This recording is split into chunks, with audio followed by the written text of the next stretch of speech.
નમસ્કાર ગુજરાત આજના મુખ્ય સમાચારની અંદર એલર્ટ ઘરની બહાર ન નીકળતા આતંકી હુમલાનું એલર્ટ સાવધાન સરકારી કર્મચારીઓનો પગાર વધશે પીએમ મોદી આજે ગુજરાત આવશે સોના ચાંદીના ભાવમાં વધારો દિલ્હીમાં આતંકી હુમલાનું એલર્ટ જાહેર આજથી ગુજરાતમાં ભારે ગરમી પડશે કેન્દ્ર સરકારે કર્યો મોટો ફેરફાર પેટ્રોલ ડીઝલના ભાવ વધશે મોંઘવારી વધી રહી છે ખાસ જોજો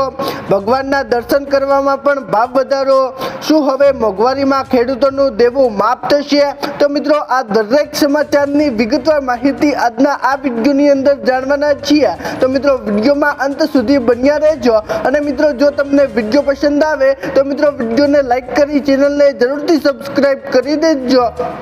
તો મિત્રો આજના પ્રથમ સમાચારમાં જોઈએ તો મિત્રો આજે ગુજરાતમાં એલર્ટ આપવામાં આવ્યું છે અને મિત્રો લોકોને કહેવામાં આવ્યું છે કે લોકો ઘરની બહાર ન નીકળે તો મિત્રો અત્યારે હવામાન વિભાગની આગાહી અનુસાર મિત્રો આગામી દિવસોમાં રાજ્યમાં કાળઝાળ ગરમી પડશે તેવું મિત્રો અત્યારે હવામાન વિભાગે જણાવ્યું છે મિત્રો હવે આગામી દિવસોમાં ગુજરાતમાં કાળઝાળ ગરમી પડશે તેવું મિત્રો અત્યારે હવામાન વિભાગે જણાવ્યું છે એટલે કે મિત્રો હવે ભારે ગરમી પડવાની છે અને મિત્રો આગામી 4 દિવસમાં અમદાવાદ સહિત રાજ્યના અનેક ભાગોમાં ગરમીનો પારો 45 ડિગ્રી પાર કરી જવાની શક્યતા છે અને મિત્રો ભારે ગરમીને કારણે લોકોને ભારે હાલાકીનો સામનો પણ કરવો પડી શકે છે અને મિત્રો ગરમીની ગંભીરતાને ધ્યાનમાં રાખીને અત્યારે મિત્રો તંત્ર દ્વારા અમદાવાદ શહેરમાં 11 મે થી 13 મે સુધી મિત્રો યલો એલર્ટ જાહેર કરવામાં આવ્યું છે મિત્રો ગુજરાતના અમદાવાદમાં 11 તારીખથી લઈને 13 તારીખ સુધી મિત્રો યલો એલર્ટ આપવામાં આવ્યું છે અને મિત્રો લોકો ઘરની બહાર ન નીકળે તેવું મિત્રો હવામાન વિભાગે જણાવ્યું છે કારણ કે મિત્રો હવે ગુજરાતમાં ભારે ગરમી પડવાની છે અને મિત્રો 11 મે થી લઈને 13 મે સુધી ગુજરાતમાં ભારે ગરમી છે તેવું મિત્રો અત્યારે હવામાન વિભાગે જણાવ્યું છે। મિત્રો ત્યાર પછીના સમાચાર જોઈએ તો મિત્રો આતંકી હુમલાનું એલર્ટ સાવધાન તો મિત્રો આજે ભારતમાં આતંકી હુમલાનું એલર્ટ જાહેર કરવામાં આવ્યું છે અને મિત્રો લોકોને સાવધાન રહેવાનું પણ કહેવામાં આવ્યું છે મિત્રો જેની અંદર વાત કરવામાં આવે તો મિત્રો ઓપરેશન સિંદૂરની પહેલી વર્ષગાંઠ નિમિત્તે મિત્રો આતંકવાદીની ચેતવણી જારી કરવામાં આવી છે તો મિત્રો ઓપરેશન સિંદૂર પછી હવે આતંકવાદીઓ ભારત પર હુમલો કરશે તેવી મિત્રો ચેતવણી આપવામાં આવી છે મિત્રો અત્યારે તપાસ દરમિયાન પણ ખુલ્યું છે કે એજન્સીઓએ ચોક્કસ માહિતી આપી છે કે આતંકવાદીઓ ભાજપના મુખ્યાલય સહિત અન્ય ઘણા બધા મહત્વપૂર્ણ સ્થળોને નિશાન બનાવી શકે છે અને મિત્રો સૂત્રોના જણાવ્યા અનુસાર તપાસ એજન્સીઓને દિલ્હી ડીડીયુ માર્ગ પર ભાજપના મુખ્ય કાર્યાલય પર આતંકવાદી હુમલાની ધમકી મળી છે અને મિત્રો વધુમાં જાણવા મળ્યું છે કે નજીકના સરકારી કાર્યાલયોમાં પણ વિસ્ફોટની ધમકી અત્યારે આપવામાં આવી છે તો મિત્રો અત્યારે ઓપરેશન સિંદૂર પછી મિત્રો પાકિસ્તાની તરફથી અત્યારે મિત્રો ભારતમાં હુમલાનું એલર્ટ આપવામાં આવ્યું છે અને મિત્રો લોકોને સાવધાન રહેવાનું કહેવામાં આવ્યું છે કારણ કે મિત્રો અત્યારે સંકેતો મળ્યા છે કે ઓપરેશન સિંદૂર પછી હવે પાકિસ્તાનીઓ દિલ્હીના કેટલાક ઠેકાણાઓને નિશાન બનાવી રહ્યા છે। ત્યાર પછીના સમાચાર જોઈએ તો મિત્રો સરકારી કર્મચારીઓનો પગાર વધશે મિત્રો જો તમે પણ સરકારી નોકરી કરી રહ્યા છો અથવા મિત્રો કરવાના હોવ તો મિત્રો હવે સરકારી નોકરીનો પગાર વધશે તેવા સમાચાર આજે મળ્યા છે મિત્રો આજે કર્મચારીઓ માટે મોટી ખુશખબર સામે આવી છે મિત્રો હવે કર્મચારીઓને લઘુત્તમ વેતનમાં વધારો થયો છે અને મિત્રો 1 એપ્રિલ 2026 થી આ મિત્રો અમલમાં પણ મૂકવામાં આવશે અને મિત્રો આની અંદર ખાસ વાત કરવામાં આવે તો મિત્રો રેલવે સુરક્ષા ગાર્ડ્સ અને સફાઈ કામદારોને હવે દૈનિક વેતન પ્રદાન કરવામાં આવશે અને મિત્રો સુરક્ષા ગાર્ડ્સના વેતનને 2 ભાગમાં વહેંચવામાં આવશે તેવું મિત્રો અત્યારે કહેવામાં આવ્યું છે અને મિત્રો શાસ્ત્ર અને નિશસ્ત્ર તેમના વેતન દર 918 રૂપિયાથી 1094 રૂપિયા સુધીના રહેશે તેવું પણ મિત્રો અત્યારે કહેવામાં કહેવામાં આવ્યું છે। એટલે કે મિત્રો જે સફાઈ કામદારો છે, સરકારી નોકરી કરી રહ્યા છે, તે લોકોનો હવે પગાર વધશે તેવું મિત્રો અત્યારે કહેવામાં આવ્યું છે। અને મિત્રો 8મા પગાર પંચમાં પણ આની જાહેરાત કરવામાં આવી છે અને મિત્રો આ પગાર વધારો 1 એપ્રિલ 2026 થી અમલમાં મૂકવામાં આવશે તેવું પણ મિત્રો કહેવામાં આવ્યું છે। તો મિત્રો જો તમે સરકારી નોકરી કરવાના હોવ તો મિત્રો હવે તમારો પગાર વધી જશે તેવું મિત્રો અત્યારે સરકારે જણાવ્યું છે। મિત્રો ત્યાર પછીના સમાચાર જોઈએ તો મિત્રો પીએમ મોદી આજે ગુજરાત આવશે। તો મિત્રો આજે આપણા દેશના વડાપ્રધાન એવા નરેન્દ્રભાઈ મોદી ગુજરાત ખાતે આવવાના છે અને મિત્રો જેની અંદર વાત કરવામાં આવે તો મિત્રો આપણા પીએમ એવા નરેન્દ્રભાઈ મોદી આજે મિત્રો કર્ણાટક, તેલંગાણા અને મિત્રો ગુજરાતની મુલાકાત લેશે અને મિત્રો પીએમ મોદી આજે સવારે 11 વાગ્યે બેંગલુરુમાં આર્ટ ઓફ લિવિંગના 45મા વર્ષગાંઠ સમારોહમાં પણ હાજરી આપશે અને મિત્રો આ પ્રસંગે સભાને પણ સંબોધિત કરશે અને મિત્રો ત્યારબાદ તેઓ હૈદરાબાદમાં આશરે 9400 કરોડના પ્રોજેક્ટ્સનું ઉદ્ઘાટન કરશે અને મિત્રો સોમનાથ મંદિરમાં સોમનાથ અમૃત મહોત્સવમાં પણ તેઓ ભાગ લેશે તેવું મિત્રો અત્યારે કહેવામાં આવ્યું છે। એટલે કે મિત્રો પીએમ નરેન્દ્રભાઈ મોદી સોમનાથ આવી રહ્યા છે અને મિત્રો ત્યાં મહાદેવના મંદિરમાં મિત્રો અમૃત મહોત્સવમાં પણ તેઓ ભાગ લેશે તેવું મિત્રો અત્યારે કહેવામાં આવ્યું છે। એટલે કે મિત્રો આજે આપણા પીએમ નરેન્દ્રભાઈ મોદી સોમનાથ ખાતે પધારી રહ્યા છે અને મિત્રો તેમના આગમન માટે તમામ તૈયારીઓ પણ કરી દેવામાં આવી છે। મિત્રો ત્યાર પછીના સમાચાર જોઈએ તો મિત્રો સોના ચાંદીના ભાવમાં વધારો। તો મિત્રો આજે સતત 5મા દિવસે પણ સોના ચાંદીના ભાવમાં વધારો જોવા મળ્યો છે અને મિત્રો અત્યારે કેટલાક નિષ્ણાતો જણાવી રહ્યા છે કે હજી પણ સોના ચાંદીના ભાવમાં વધારો જોવા મળી શકે છે। તો મિત્રો આજે સોના ચાંદીનો ભાવ શું છે તે વિશે મિત્રો આપણે વાતચીત કરીએ। તો મિત્રો આ અઠવાડિયે કિંમતી ધાતુઓના ભાવમાં રેકોર્ડ બ્રેક તેજી જોવા મળી છે અને મિત્રો 1 કિલો ચાંદીના ભાવમાં 15,269 રૂપિયાનો જંગી વધારો જોવા મળ્યો છે અને તે સાથે મિત્રો 1 કિલો ચાંદીનો ભાવ 2,56,000ની ઐતિહાસિક સપાટી પર પહોંચી ગયો છે અને મિત્રો બીજી તરફ વાત કરવામાં આવે તો મિત્રો સોનાના ભાવમાં પણ આજે 815 રૂપિયાનો વધારો નોંધાયો છે અને મિત્રો જેનાથી 10 ગ્રામ સોનું 1,51,000 પર પહોંચી ગયું છે અને મિત્રો આ વર્ષે આ ભાવ વધારો જોવા મળ્યો છે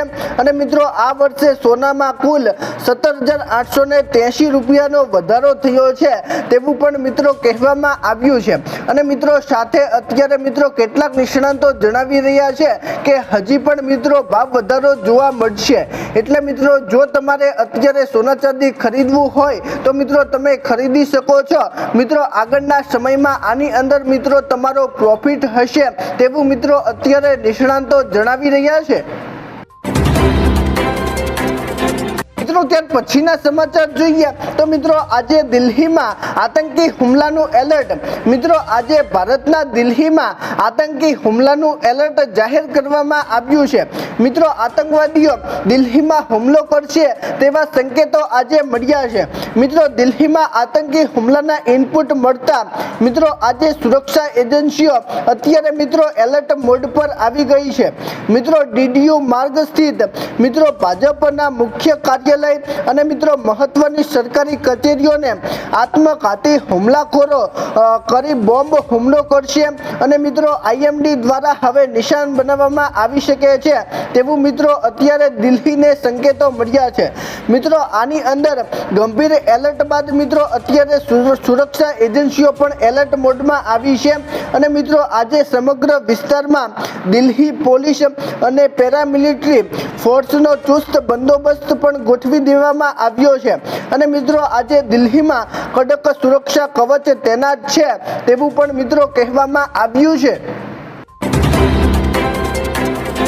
મિત્રો ત્યાર પછીના સમાચાર જોઈએ તો મિત્રો આજથી ગુજરાતમાં ભારે ગરમી પડશે। તો મિત્રો હવામાન વિભાગે મિત્રો વરસાદની આગાહી કરી હતી, પરંતુ મિત્રો વરસાદ હવે ગુજરાતમાં આવવાનો નથી તેવું મિત્રો અત્યારે કહેવામાં આવ્યું છે। અને મિત્રો સાથે આજથી મિત્રો ગુજરાતમાં હવે ભારે ગરમી પડશે તેવું મિત્રો અત્યારે કહેવામાં આવ્યું છે। મિત્રો આજે ગુજરાતમાં માવઠા બાદ મિત્રો હવે આકરી ગરમી પડશે તેવું મિત્રો હવામાન વિભાગે જણાવ્યું છે। મિત્રો હવામાન વિભાગે રવિવારથી રાજ્યમાં હીટવેવની આગાહી કરી છે, એટલે કે મિત્રો આજથી હીટવેવ થશે અને મિત્રો ભારે ગરમી પડશે તેવું મિત્રો આજે હવામાન વિભાગે જણાવ્યું છે। જેમાં મિત્રો તાપમાનની વાત કરીએ તો મિત્રો તાપમાન 41 થી લઈને 44 ડિગ્રીની આસપાસ આપણને જોવા મળશે। અને સાથે મિત્રો ગુજરાતના અમદાવાદ, રાજકોટ અને કચ્છમાં યલો એલર્ટ પણ છે અને મિત્રો આવતીકાલે અમદાવાદમાં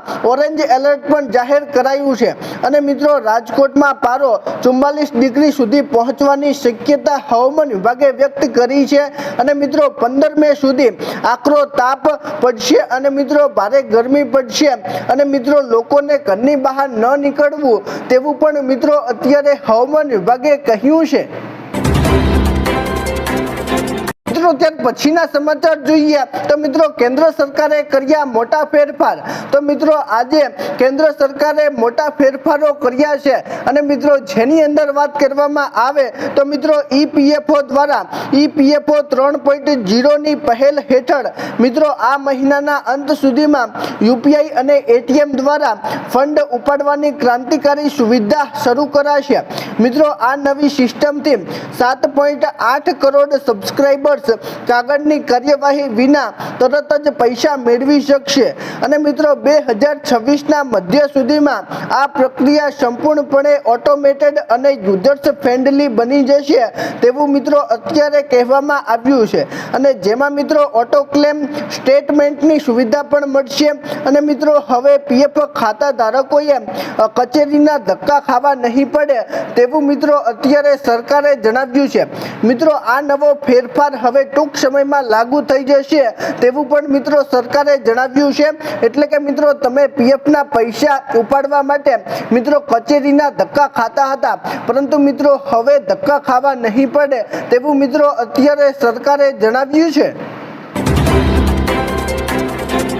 ત્યાર પછીના સમાચાર જોઈએ તો મિત્રો પેટ્રોલ ડીઝલના ભાવ વધશે। તો મિત્રો આખા ભારતમાં હવે પેટ્રોલ ડીઝલના ભાવ વધશે તેવું મિત્રો અત્યારે કહેવામાં આવ્યું છે, કારણ કે મિત્રો અત્યારે હોર્મુઝ સ્ટ્રેટને લઈને વધતા તણાવને કારણે મિત્રો વૈશ્વિક સ્તરે ફૂડ ઓઇલના ભાવમાં તીવ્ર વધારો જોવા મળશે તેવું મિત્રો નિષ્ણાંતો જણાવી રહ્યા છે। મિત્રો ટૂંકા ગાળામાં ફૂડ ઓઇલના ભાવ $70 પ્રતિ બેરલથી વધીને $126 પ્રતિ બેરલ થયા છે અને મિત્રો જેના કારણે તેલ કંપનીઓને કરોડોનું નુકસાન થઈ રહ્યું છે। અને મિત્રો સાથે તમને જણાવી દઈએ કે મિત્રો દેશમાં 15 મે અગાઉ પેટ્રોલ ડીઝલના ભાવમાં વધારો જોવા મળશે અને મિત્રો અત્યારે સૂત્રો અને મિત્રો બિઝનેસ લોકોને મિત્રો અત્યારે સંભળાવ્યું છે કે હવે ટૂંક સમયમાં પેટ્રોલ ડીઝલના ભાવ વધશે અને મિત્રો 15 તારીખની આજુબાજુ મિત્રો પેટ્રોલ ડીઝલના ભાવની અંદર વધારો જોવા મળી શકે છે તેવું મિત્રો અત્યારે નિષ્ણાંતો જણાવી રહ્યા છે। મિત્રો ત્યાર પછીના સમાચાર જોઈએ તો મિત્રો મોંઘવારી વધી રહી છે, ખાસ જોજો। તો મિત્રો દેશમાં દિવસે ને દિવસે મોંઘવારી સતત વધી રહી છે અને તેમાં મિત્રો ગરીબ લોકોને ઘણી બધી મુશ્કેલી પડી રહી છે અને તેવામાં મિત્રો હવે ફરીથી મોંઘવારી વધશે તેવું મિત્રો અત્યારે કહેવામાં આવ્યું છે। મિત્રો એક તો ગરીબો પર મુશ્કેલી આવી પડી છે અને તેવામાં મિત્રો હવે ફરીથી મોંઘવારી વધી રહી છે। મિત્રો અત્યારે કંપનીઓ જણાવી રહી છે કે જે ઘરગથ્થુ વસ્તુઓ વાપરવામાં આવે છે જેમ કે સાબુ, શેમ્પૂ, બિસ્કિટ્સ, પેકેટ ફૂડના ભાવમાં હવે મિત્રો કંપનીઓ વધારો કરશે તેવી મિત્રો અત્યારે તૈયારી ચાલી રહી છે। મિત્રો વધુમાં કંપનીઓનું કહેવું છે કે મિત્રો કાચા માલ, પેકેજિંગ અને પરિવહન ખર્ચમાં સતત મિત્રો વધારાને કારણે હવે મિત્રો કિંમતો વધારવી ખૂબ જ જરૂરી બની ગઈ છે અને મિત્રો અત્યારે નિષ્ણાંતોના મતે પશ્ચિમ એશિયામાં વધતા તણાવ અને ફૂડ ઓઇલના ભાવમાં તેજી સાથે મિત્રો એફએમસીજી કંપનીઓની પડતર કિંમત પણ હવે દબાણ પણ વધી રહ્યું છે તેવું મિત્રો અત્યારે કહેવામાં આવ્યું છે। ત્યાર પછીના સમાચાર જોઈએ તો મિત્રો હવે ભગવાનના દર્શનમાં પણ ભાવ વધારો। મિત્રો આજે ખેડા જિલ્લાના સુપ્રસિદ્ધ એવા ડાકોર ધામમાં દર્શનાર્થે આવેલા ભક્તોને હવે દર્શન કરવા મોંઘા પડશે તેવું મિત્રો અત્યારે કહેવામાં આવ્યું છે। મિત્રો ડાકોર મંદિરમાં વિવિધ મનોરથને લાગના ભાવમાં વધારો કરવામાં આવ્યો છે। મિત્રો હવે મંદિરના શિખર પર ધજા ચડાવવા માટે મિત્રો તમારે 2500 રૂપિયા ખર્ચવા પડશે અને મિત્રો જે પહેલા માત્ર 610 રૂપિયા હતા અને મિત્રો એ જ શિખર પર હવે 52 ગજની ધજા ફરકાવવા માટે હવે તમારે મિત્રો 11000 રૂપિયા ભરવા પડશે। જ્યારે મિત્રો તુલસી વિવાહ કરવો હોય તો મિત્રો 51000 રૂપિયા આપવા પડશે અને મિત્રો પહેલા આ ભાવ 25000 ની આસપાસ હતા પરંતુ મિત્રો હવે 51000 રૂપિયા ભાવ વધારો કરવામાં આવ્યો છે। તો મિત્રો અત્યારે દિવસે ને દિવસે સતત મોંઘવારી વધી રહી છે અને મિત્રો તે વચ્ચે હવે ભગવાનને ધજા ચડાવવા પર પણ હવે ભાવ વધારો કરવામાં આવ્યો છે। તો મિત્રો હવે તમારું આ વિશે શું કહેવું છે નીચે કોમેન્ટ કરીને જરૂરથી જણાવજો। મિત્રો ત્યાર પછીના સમાચાર જોઈએ તો મિત્રો શું મોંઘવારીમાં ખેડૂતોનું દેવું માફ થશે? તો મિત્રો અત્યારે દિવસે ને દિવસે સતત મોંઘવારી વધી રહી છે અને મિત્રો તે વચ્ચે હજી પણ ખેડૂતોને આશા છે કે ખેડૂતોનું દેવું માફ થશે। તો મિત્રો આજે આને લઈને મિત્રો એક મોટા સમાચાર સામે આવ્યા છે અને મિત્રો જેની અંદર વાત કરવામાં આવે તો મિત્રો અત્યારે કેટલીક જગ્યાએ સમાચાર દ્વારા સાંભળવા મળી રહ્યું છે કે અત્યારે સતત મોંઘવારી વધી રહી છે અને મિત્રો દિવસે ને દિવસે સતત મોંઘવારી વધી રહી છે અને મિત્રો તે વચ્ચે સરકાર ખેડૂતોનું દેવું માફ કરશે તેવી અફવા અત્યારે ઘણી બધી ફેલાઈ રહી છે અને મિત્રો અત્યારે સરકાર તરફથી કોઈ પણ જાતની દેવામાફી કે લોન માફી વિશે વાત કરવામાં આવી નથી। છતાં મિત્રો સરકાર 2005 થી વાતો કરતી આવે છે કે ખેડૂતોનું દેવું માફ થશે પરંતુ મિત્રો હજી સુધી ખેડૂતોનું દેવું કે લોન માફ કરવામાં આવી નથી। મિત્રો જો આગળના સમયમાં કરવામાં આવશે તો મિત્રો તેની કોઈ જાણ નથી અને મિત્રો સત્તાવાર અત્યાર સુધી કોઈ પણ જાતની પુષ્ટિ કરવામાં આવી નથી। મિત્રો આજે ફક્ત ને ફક્ત તમિલનાડુની સરકારે જણાવ્યું છે કે ખેડૂતોનું દેવું માફ થશે પરંતુ મિત્રો તે અંગે પણ કાર્યવાહી શરૂ કરવામાં આવી નથી। મિત્રો તમિલનાડુ આજુબાજુ સરકારે જણાવ્યું છે કે ખેડૂતોનું દેવું માફ થશે પરંતુ મિત્રો હજી સુધી કોઈ અપડેટ્સ આપવામાં આવી નથી અને મિત્રો પહેલા મહારાષ્ટ્રની સરકારે પણ ખેડૂતોનું દેવું માફ કરેલું છે અને મિત્રો ગુજરાતની સરકારે હજી સુધી ખેડૂતોનું દેવું માફ કર્યું નથી અને મિત્રો જો આગળના સમયમાં કરવામાં આવે તેવી કોઈ શક્યતા પણ દેખાઈ નથી। મિત્રો અત્યારે સરકાર તરફથી કોઈ પણ ઇનપુટ મળ્યા નથી કે ખેડૂતોનું દેવું કે લોન માફ થશે અને મિત્રો જો આવનાર સમયની અંદર ખેડૂતોનું દેવું કે લોન માફ થશે તો મિત્રો અમારા ચેનલ થકી તમને મિત્રો સૌથી પહેલા સાંભળવા મળી જશે કે સરકારે જાહેરાત કરી કે ખેડૂતોનું દેવું કે લોન માફ થશે। મિત્રો અત્યાર સુધી સરકાર તરફથી કોઈ પણ જાતની અપડેટ આપવામાં આવી નથી અને મિત્રો લોકોને ખોટી અફવાઓથી હવે દૂર રહેવું તેવું મિત્રો અત્યારે કહેવામાં આવ્યું છે। તો મિત્રો હવે તમારું શું કહેવું છે કે અત્યારે મિત્રો 2026ની અંદર ખેડૂતોનું દેવું માફ થશે કે નહીં નીચે કોમેન્ટ કરીને જરૂરથી જણાવજો અને મિત્રો આ વિડીયોને બને તેટલો શેર કરજો તેથી મિત્રો સરકાર સુધી આ વાત પહોંચી શકે અને મિત્રો સરકાર 2005 થી વાતો કરતી આવે છે કે ખેડૂતોનું દેવું માફ થશે પરંતુ મિત્રો હજી સુધી સરકારે ખેડૂતોનું દેવું માફ કર્યું નથી। મિત્રો આ વિડીયોને બને તેટલો શેર કરજો અને મિત્રો જો તમને આજનો વિડીયો પસંદ આવ્યો હોય તો મિત્રો વિડીયોને લાઈક કરી ચેનલને જરૂરથી સબસ્ક્રાઇબ કરી દેજો। તો મિત્રો ચાલો મળીશું એક નવા વિડીયો સાથે, ત્યાં સુધી અમને રજા આપજો। ધન્યવાદ।